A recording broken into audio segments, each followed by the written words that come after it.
Today, my dad and I will be transforming these cabin logs from dark and grimy to bright and clean. The best part is they won't require any stain, oil, paint, or wax to preserve them. No sir, we'll be keeping it 100% natural, but without compromising the lifespan of the logs. I'll explain along the way, but first we have some sanding to do.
When it came to sanding the logs, we used 80, 60, and 40 grit discs, 60 being our favorite. A perfect balance between the aggressiveness of the 40 grit and the slower wear of the 80 grit.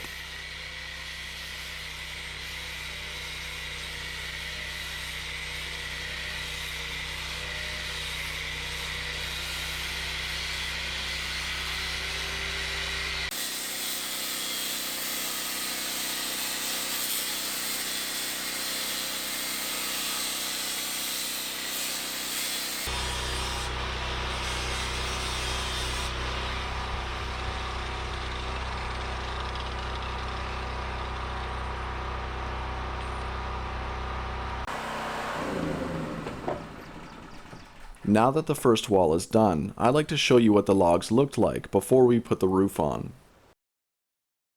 As you can see, they were grimy and tinted green with a sort of algae. This was to be expected, since they were directly exposed to a large amount of rain that year. Now let's return to the present time, where the roof has been on for several months and the logs have had a chance to dry out. Although much of the grime has remained on the logs from when we originally dragged them to the cabin site, you'll see that most of the green algae has dried up and disappeared on its own. Now that the logs are protected, we decided to sand them, which is what we're doing now, to remove the remaining grime in preparation for the chinking. Typically, once the logs have been sanded, it's often recommended to treat them with some kind of finish. Number 1, to keep them looking bright and fresh, and secondly, to preserve them from decay. However, I've decided not to treat the logs, simply because I believe that keeping their natural finish is by far the best option, at least in our situation. Not to mention that it's maintenance free and way cheaper than having to buy gallons of linseed oil, tung oil, mineral spirits, beeswax, stains, or whatever else one might use to treat their cabin with. Now, I'm not saying that it's wrong to treat the logs. In fact, I think some cabins may need the added benefit of a wood preservative based on their climate, the species of wood that they're using, and also the quality of their build. All I'm saying is that in my situation, I think it's better in the long run to let the logs be. First of all, because the species of log that I'm working with is eastern white cedar, which has a strong natural resistance to rot and bugs. Secondly, because I believe the best way to preserve the logs is to keep them from getting wet, which can be done with a good roof and good ground clearance. Now, aside from keeping the logs from decay, wood finishes are also used to preserve the cabin's fresh appearance. At the moment, our freshly sanded logs appear almost white in color. However, they will soon take on a golden hue, as their freshly exposed surface will begin to oxidize. And since we're not treating the logs, they will eventually fade from gold to a nice silvery gray. Although this aged look isn't for everyone, I think it will only further add to the character of our cabin. Finally, anyone who chooses to treat their logs will need to keep in mind the ongoing maintenance that all wood finishes require, which amounts to a lot of extra labor and money spent on touch-ups, resurfacing, and reapplications. Well, there you go, my reasons for keeping the cabin logs natural. I'm not saying that I know better than anyone else, but I do believe I've made the best decision for the cabin we're building.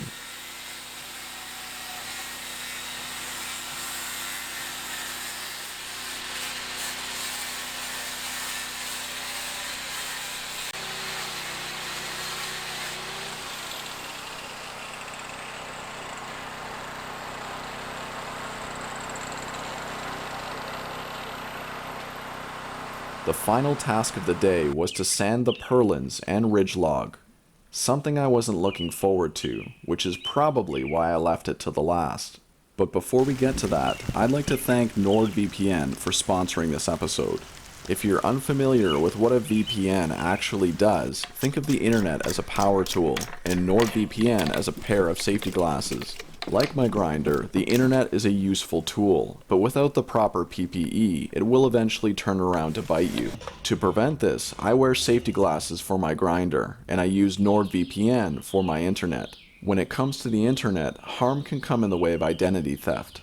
NordVPN protects against this by encrypting your information so that prying eyes can't intercept it as it travels to and from the websites you use. Aside from internet security, I use NordVPN to unlock content that isn't available in my area. For example, Netflix doesn't stream Top Gear in Canada, which is a shame. But with a couple easy clicks, I can switch the virtual location of my computer to the UK, where Top Gear is available, and I'm instantly able to watch it.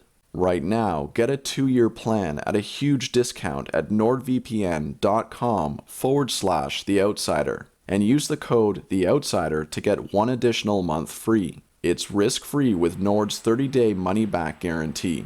That's nordvpn.com/theoutsider to take control of your internet today. Bottom line, I think the best log preservative is a good roof with good overhangs to keep the logs nice and dry, and as well good ground clearance of at least 1.5 feet to keep the logs out of the dirt, away from the bugs, and out of the splash zone as well. So that's what we've done with this cabin, and it's worked quite well so far. Now with the sanding, we've removed all traces of algae and grime that remained on the logs. So now that they're fresh, they're dry, and protected, I don't think we're going to see a reoccurrence of any of those things. Now, let's take care of the ridge log and purlins.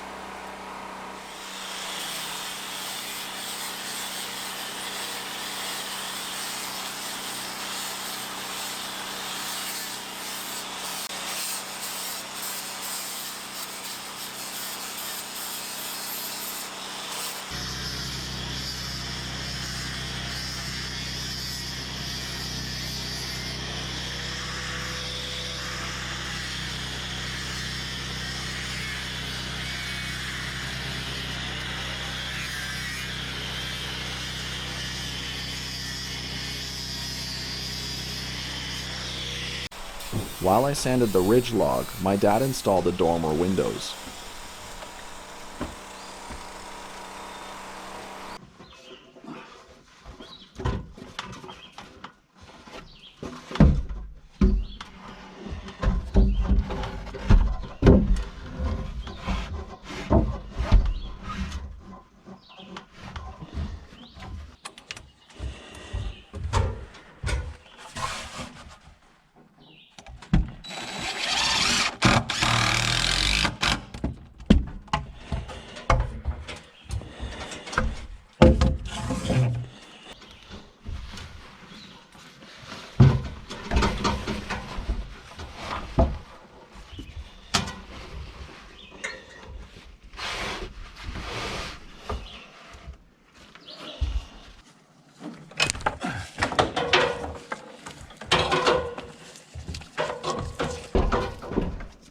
You ready if I fire it up? Yep.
And there it is. No oils, no stain, but a whole lot of grease.